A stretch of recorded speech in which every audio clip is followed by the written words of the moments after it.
നമ്മൾ നേരെ തിരൂരിലേക്ക് പോവുകയാണ്. മറ്റൊരു സംസ്ഥാന മന്ത്രി കൂടി പരാജയപ്പെടുമെന്ന് CPM-ന്റെ കീഴ്ഘടകങ്ങൾ റിപ്പോർട്ട് ചെയ്തിരിക്കുന്ന ഇടമാണ് ഇപ്പോൾ. മന്ത്രി വി അബ്ദുറഹ്മാൻ തിരൂരിൽ പരാജയപ്പെടും എന്നാണ് CPM-ന്റെ വിലയിരുത്തൽ. തിരൂരിൽ ശക്തമായ പോരാട്ടം നടന്നെങ്കിലും വിജയം ഉറപ്പില്ല എന്നുള്ള കാര്യമാണ് പറയുന്നത്. ജയിക്കുമെന്ന് ഉറപ്പിച്ച് പറയാൻ അവിടെ പറ്റുന്ന ഒരു സാഹചര്യമില്ല.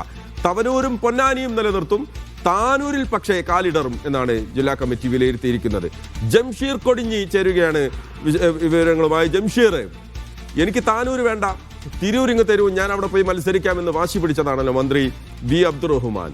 അദ്ദേഹം തിരൂരിലെത്തിയപ്പോൾ അവിടെ വലിയ അദ്ദേഹത്തിന്റെ നാടുകൂടിയാണ് തിരൂർ എന്ന് പറയുന്നത്. അപ്പോൾ തിരൂരിൽ വന്ന് ഇറങ്ങി മത്സരിക്കുമ്പോൾ അദ്ദേഹത്തിന് വലിയ ആത്മവിശ്വാസം ഉണ്ടായിരുന്നു. പക്ഷേ ഇപ്പോൾ CPM-ന്റെ കണക്കെടുപ്പ് പൂർത്തിയാകുമ്പോൾ, അല്ലെങ്കിൽ അതിന്റെ പ്രാഥമിക ഘട്ടം കടക്കുമ്പോൾ തന്നെ മന്ത്രി പിന്നോട്ടായിരിക്കും. ജയിക്കാനുള്ള സാധ്യത തുലോം തുച്ഛമാണ് എന്നാണോ കാണുന്നത്? അതോടൊപ്പം തന്നെ മലപ്പുറം ജില്ലയിൽ മറ്റേതൊക്കെ സീറ്റുകളാണ് LDF പ്രത്യേകിച്ച് CPM വിജയപ്രതീക്ഷ വെക്കുന്നത്? മഹേഷ്, തീർച്ചയായിട്ടും. അതായത് നമുക്കറിയാവുന്നതുപോലെ ഈ തെരഞ്ഞെടുപ്പിന്റെ സ്ഥാനാർത്ഥി പ്രഖ്യാപനം വന്നതിന് തൊട്ടു പിന്നാലെയാണ് താനൂരിൽ മത്സരിക്കാനില്ല എന്ന് വി അബ്ദുറഹ്മാൻ അറിയിക്കുന്നതും പിന്നീട് മത്സരരംഗത്ത് നിന്ന് മാറി നിൽക്കുന്നതും പിന്നീട് സംസ്ഥാന നേതൃത്വം അദ്ദേഹം ഇഷ്ടമുള്ളിടത്ത് മത്സരിക്കട്ടെ അങ്ങനെ പറയുകയും അങ്ങനെ തിരൂരിലേക്ക് വരികയും ചെയ്യുന്നത്. തിരൂർ തന്റെ നാടാണ്, തന്റെ നാട്ടിൽ മത്സരിക്കണമെന്ന് തനിക്ക് ആഗ്രഹമുണ്ട് എന്നൊക്കെ പറഞ്ഞ് അദ്ദേഹം തിരൂരിൽ വരുന്നത് സ്വാഭാവികമായും അദ്ദേഹത്തിന്റെ നാടാണ്. അദ്ദേഹം നേരത്തെ അവിടെ നഗരസഭ വൈസ് ചെയർമാനൊക്കെ ആയിരുന്ന ആളാണ്. അപ്പോൾ ആ ഒരു മണ്ഡലത്തിൽ തന്നെ സ്വന്തം മണ്ഡലത്തിൽ മത്സരിക്കുന്ന രീതിയിലാണ് വന്നത്. പക്ഷേ മത്സരം കഴിഞ്ഞ് ഇപ്പോൾ വോട്ട് പെട്ടിയിലായതിനു ശേഷം CPM വിലയിരുത്തുന്നത് അവിടെ വി അബ്ദുറഹ്മാൻ ഒരു വിജയസാധ്യത കാണുന്നില്ല എന്നുള്ളതാണ്. ഇപ്പം 2 മണ്ഡലങ്ങളിൽ മാത്രമാണ് വിജയസാധ്യത ഉള്ളത് എന്നാണ് ഇപ്പോൾ CPM-ന്റെ വിലയിരുത്തൽ വരുന്നത്. അത് ഒന്ന് തവനൂരും മറ്റൊന്ന് പൊന്നാനിയുമാണ്. തിരൂരിൽ വലിയ മത്സരം, നല്ല മത്സരം നടന്നിട്ടുണ്ട്, ശക്തമായ മത്സരം തന്നെ നടന്നിട്ടുണ്ട്. പക്ഷേ വി അബ്ദുറഹ്മാൻ വിജയിക്കുമെന്ന് ഈ ഘട്ടത്തിൽ ഉറപ്പു പറയാൻ കഴിയില്ല എന്നൊരു വിലയിരുത്തലാണ് CPM-നുള്ളത്. അതേസമയം തന്നെ UDF വിജയിക്കുകയാണെങ്കിൽ പോലും ചെറിയ മാർജിനിൽ മാത്രമായിരിക്കും അവിടെ കുറുക്കോളി മൊയ്തീൻ വിജയിക്കുക. നല്ല മത്സരം അവിടെ നടന്നിട്ടുണ്ട് എന്ന് കൂടി പറയുന്നു.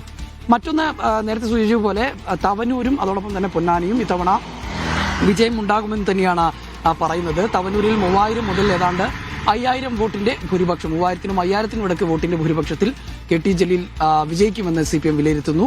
പൊന്നാനിയിൽ ഈ സമാനമായ രീതി തന്നെ 5000 മുതൽ ഏതാണ്ട് 7000 വോട്ടിന്റെ ഭൂരിപക്ഷത്തിൽ പൊന്നാനിയിലും വിജയിക്കുമെന്ന് വിലയിരുത്തുന്നുണ്ട്. അതോടൊപ്പം തന്നെ മറ്റു മണ്ഡലങ്ങളിൽ, പല മണ്ഡലങ്ങളിലും ഇത്തവണ ശക്തമായ മത്സരം കാഴ്ചവെക്കാൻ കഴിഞ്ഞു എന്നാണ് പൊതുവായുള്ള CPM-ന്റെ ഒരു വിലയിരുത്തൽ. അതിലൊന്ന് വേങ്ങര മണ്ഡലമാണ്. വേങ്ങരയിൽ സഭാ കുണ്ടുമുഴക്കിൽ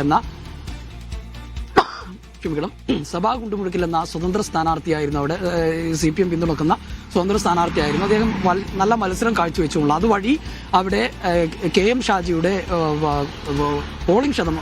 ഷാജിയുടെ ഭൂരിപക്ഷം കുത്തനെ കുറയ്ക്കാൻ കഴിയുമെന്നൊരു വിശ്വാസം CPM പങ്കുവെക്കുന്നുണ്ട്. പ്രത്യേകിച്ച് കഴിഞ്ഞ തവണ കുഞ്ഞാലിക്കുട്ടി സാഹിബിന് അവിടെ 30,000-ത്തോളം മുകളിൽ ഭൂരിപക്ഷം കിട്ടിയതാണ്. അത് നേർപകുതിയിലേക്ക് അല്ലെങ്കിൽ വലിയ തരത്തിലേക്ക് അത് കുറച്ചു കൊണ്ടുവരാൻ കഴിയുമെന്നുള്ളതാണ്. മറ്റൊരു മത്സരം നടന്നതെന്ന് പറയുന്നത് മങ്കടയാണ്. മങ്കടയിൽ അവിടെ കുന്നത്ത് മുഹമ്മദ്, മുസ്ലിം ലീഗിൽ നിന്ന് വന്ന കുന്നത്ത് മുഹമ്മദ് ആയിരുന്നു മത്സരിച്ചിരുന്നത്. കുന്നത്ത് മുഹമ്മദ് ഇത്തവണ ലീഗിൽ നിന്ന് കൂടുതൽ വോട്ട് നേടിയിട്ടുണ്ട് എന്നുള്ള, ലീഗിൽ നിന്ന് തന്നെ കുന്നത്ത് മുഹമ്മദിന് വോട്ടുകൾ കിട്ടിയിട്ടുണ്ട് എന്നുള്ളതാണ്. പക്ഷേ CPM-ൽ നിന്ന് CPM-ന്റെ 90% കിട്ടിയിട്ടുണ്ടെങ്കിൽ ഒരു കുറച്ച് ശതമാനം വോട്ട് CPM-ൽ നിന്ന് അദ്ദേഹത്തിന് കിട്ടിയില്ല എന്ന് വിലയിരുത്തപ്പെടുന്നുണ്ട്. പക്ഷേ ലീഗിൽ നിന്ന് സീറ്റ് കിട്ടിയിട്ടുണ്ട് എന്ന് പറയുന്നുണ്ട്. അങ്ങനെ മങ്കട അതോടൊപ്പം തന്നെ വേങ്ങര ഉൾപ്പെടെയുള്ള മണ്ഡലങ്ങളിൽ ശക്തമായ മത്സരം കാഴ്ചവെക്കാൻ കഴിഞ്ഞിട്ടുണ്ട് എന്നുള്ളതാണ്. മറ്റൊരു പ്രധാനപ്പെട്ട മണ്ഡലം എന്ന് പറയുന്നത് താനൂരാണ്. താനൂർ ഇത്തവണ കിട്ടില്ല എന്ന് ഏതാണ്ട് ഒരു നിഗമനത്തിൽ എത്തിയിരിക്കുകയാണ് CPM.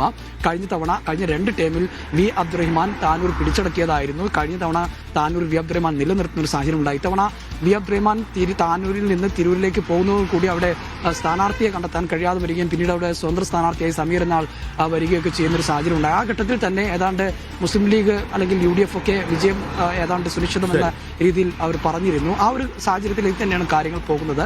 ഇത്തവണ താനൂർ കിട്ടില്ല എന്നുള്ള. മറ്റൊന്ന്, UDF-ന് ഇത്തവണ പെരിന്തൽമണ്ണയിൽ UDF വലിയ വിജയം നേടും എന്നുകൂടി CPM കണക്ക് കൂട്ടുന്നുണ്ട്.